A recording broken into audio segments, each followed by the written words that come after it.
It all adds up.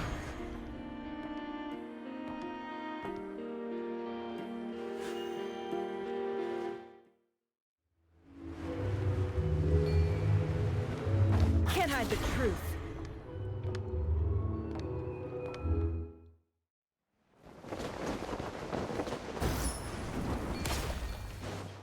It all adds up.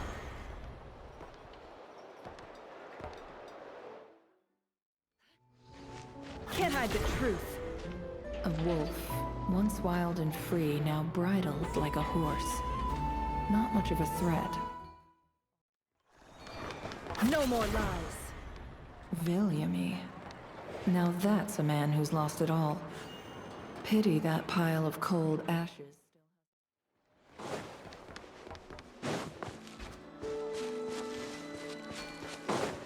Can't hide the truth.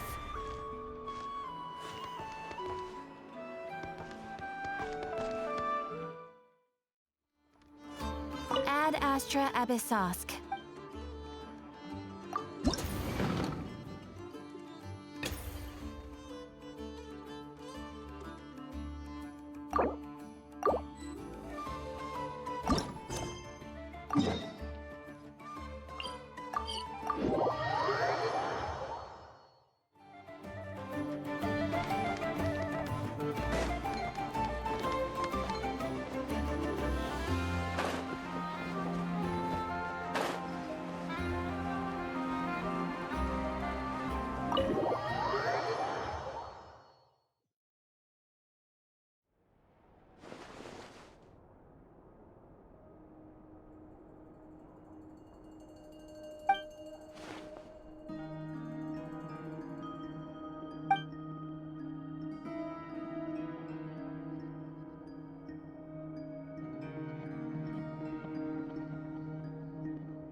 Astra.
I'll take care of it.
Protect us. By the frost moon. I'll protect us. No more lies.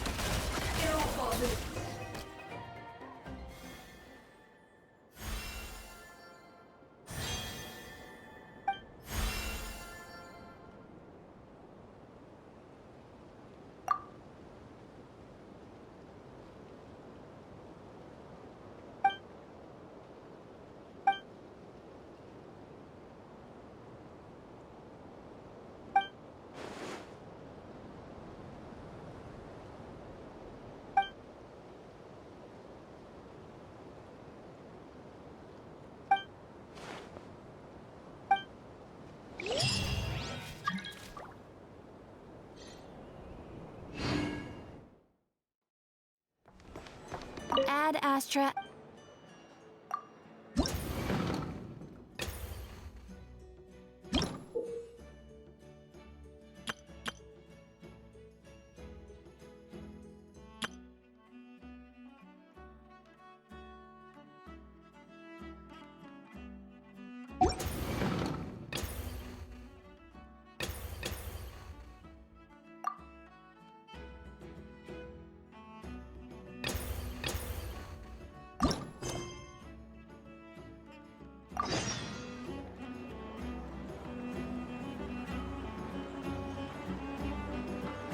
Here you go, Lady Nefer. The book you were looking for. Let me see. Would you look at that? Finally, an actual copy of The Man Who Became a Mule. Yeah! Nefer doesn't seem like the kind of person who takes commissions. More like the kind who dishes them out. Hey! If you start taking work from Nefer, there'll be none left for Jahoda! Still, what sort of job is Nefer delegating to the Adventurers Guild? Not bad. This is exactly what I was looking for. The Adventurers Guild must have quite the impressive network tracking down a long-lost story like this. Well, that's all thanks to our hard-working adventurers. There were quite a few setbacks along the way, but in the end, we managed to find a collector in Snezhnaya who had a copy. How ironic that a story about the desert would end up somewhere like Snezhnaya. Well, thank you for your efforts. I'll send over the payment as promised. Also, Mr. Sarin, please keep this commission active and raise its priority level. I'll cover the additional fee as well. Not a problem. It's our honor to do business with you, Lady Nefer. If you'll excuse me, I'll go get everything sorted.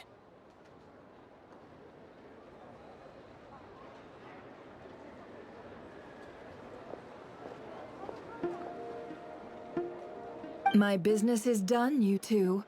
You can come out and ask your questions. I know you're curious. You even heard what Paimon said? Huh. Guess that's what makes you the boss. Something like that. It's more like a long-term partnership I have with the Adventurers Guild. Come, let's head back to the curatorium for a cup of tea. This isn't the best place for sharing stories.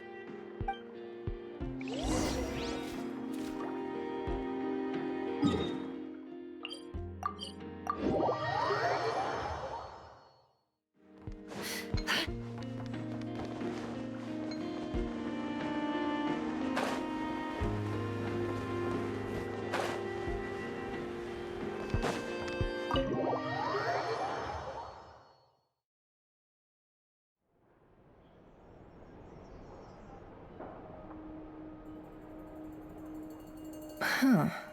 Looks like Jahoda's not back yet. Wait here. I'll go brew some tea.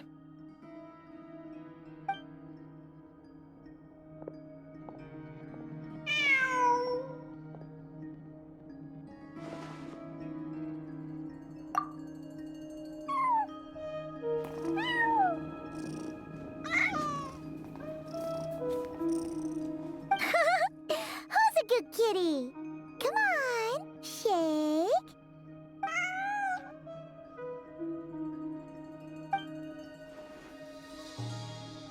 All right, help yourselves. Cream and sugar is over there if you need it. Looks like Ashru's taken a real liking to you. Back when I first brought him home, he was as fierce as a little lion. He didn't let anyone get close except for me. Anybody else who tried would have his little fangs and claws to contend with. Seriously? You'd never guess he used to be aggressive.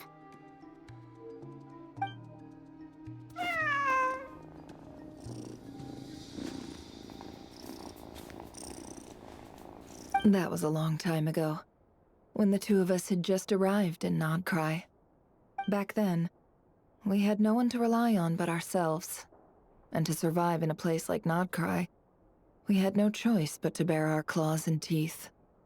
Of course, things are different now. Anyway, It's about time we satisfied that curiosity of yours. I'm guessing you want to know more about my long... You mean like some kind of extra special treasure even Nefer can't get her hands on? It's special, no doubt about that. But whether it counts as treasure, well, that depends on how you see it. Here, this is the book I asked the Adventurers Guild to find for me. Take a look.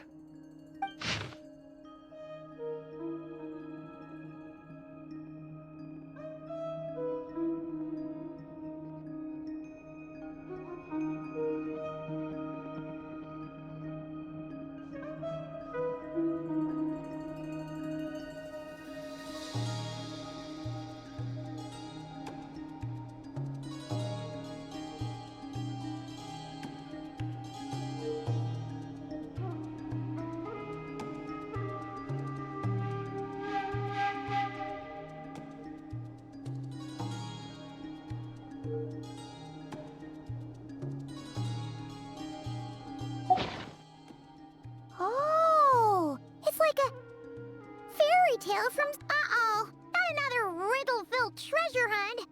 Well, have fun. Paimon's gonna sit this one out. Relax. It's just a story passed down among the desert dwellers of Sumeru. There's no secret treasure and no hidden riddles. The only reason I went to such lengths to find it is because it has to do with my father. That's right. From what you've seen before, you no doubt remember the fate that befell us. Before he brought back those so-called spoils of war, before our little village ended up buried under the desert sands, he used to tell me stories. You know what Sumeru was like back then. Tales like these, stories full of wisdom and warmth, were something only the lucky few living in the rainforests got to hear. But for the desert dwellers, cut off from civilization by the wall of Samiel, wisdom and warmth were luxuries we couldn't afford. The stories passed down in the desert had one purpose and one alone: to teach children how to survive. In desert tales, people who waste food get turned into scorpions. Those who waste water end up losing their tongues. The stories taught us to be kind, but to be scarce with our trust. To lie and deceive as long as we didn't get caught. But I suppose my father didn't want me to turn out like everyone else. He would take these stories and change them. Imbue them with more warmth. In the versions he told, liars turned into mules, killers fell off cliffs, but picky children ended up with a toothache at most. Paimon kinda gets where he was coming from. After all, who doesn't want to see their kids grow up with the right values? Me? I couldn't get enough of them. I'd spend my days counting down the minutes to nightfall, when Dad would lull me to sleep with another one of his stories. Then, come daytime, I'd grab his storybook and go tell them to the other kids. They were so envious of me. No matter where I went, there was always a line of kids trailing behind me. They would do whatever I asked, just for the chance to hear a story. And then, one day, it all came to an end. And now, all that remains of those times is buried under the sand. My father, my friends, my tribe, and all those stories too. After that, I went to the academia. It was there that I first discovered the original versions of some of his stories. In those versions, the liars were never punished. The murderers walked free. After all, if you fall for a lie, you deserve to be deceived. If the blade is in your hand, you get to write the rules.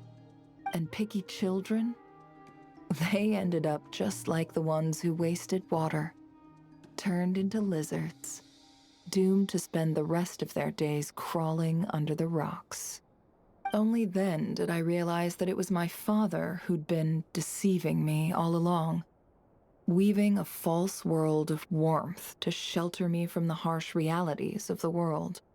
But once my father was gone, that world collapsed with him, and I had no choice but to face the truth. Luckily, though, I was a quick learner. Before long, I'd turned into exactly the kind of desert dweller he'd worked so hard to keep me from becoming.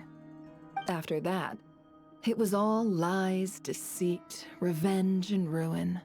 Themes that have played out in the desert 1,000 times over. But I'm sure you know that all too well. More or less. I just want to know exactly how many lies a father might tell his own daughter. As the only person in this world he ever deceived so completely, I suppose I owe it to him to make an equally comprehensive record of his distortions. Besides, anonymity seems a cruel fate for such a prolific twister of the truth. Anyway, I'm sure Thoth, the Ibis King, would approve of what I'm doing. After all, he was the one who sent me in search of something that could discern truth from falsehood. When I was young, the stories my father told me shaped my understanding of the world. Whereas their original endings, well, they taught me what this world is really like. And it's true. For me, they really did help me discern truth from falsehood.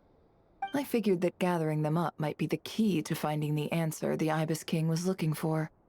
So after I established myself in NodKrai, I started using every available channel to track down the stories my father once told me. The problem was, nearly all of them were folk tales, parables passed down in the desert through word of mouth. Very few were ever written down. But living all the way out here in NodKrai, it wasn't like I could just go wandering around the desert to find those who still remembered them. As for Jahoda, well, I was short on manpower as it was, so I needed a different plan. And considering the countless adventurers at their disposal, I decided to strike up a long-term partnership with the Adventurers Guild. They bring me stories passed down among the desert people. I pay them accordingly, and sometimes even do them a little favor in return. Mr. Sauron was more than happy with my terms, so we soon came to an understanding. And from the way things have been going, I'd say our arrangement has worked out rather well. Well, this was the very last story my father ever told me.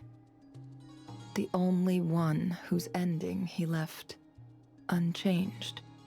A man who spent his life distorting the truth. Buried under the desert sand, the one time he chose not to lie. And look, it even says, deep down, his was a heart of gold. And that is the greatest wisdom of all. How ironic is that? Anyway, I can make a copy of this story if you're interested. And I just realized, you're an adventurer too, aren't you, traveler? Well, being an adventurer means you've traveled far and wide, and seen many things. I was just thinking, we could sign an agreement for a long-term partnership of our own. If you ever come across any stories about the desert dwellers of Sumeru, bring them to me, and I'll make it worth your while. Wait, was that your goal this whole time? Just to ask us that? Wonderful. Then here's to a long and fruitful partnership. And speaking of partnerships, why isn't Jahoda back yet? Was that job I gave her really that difficult?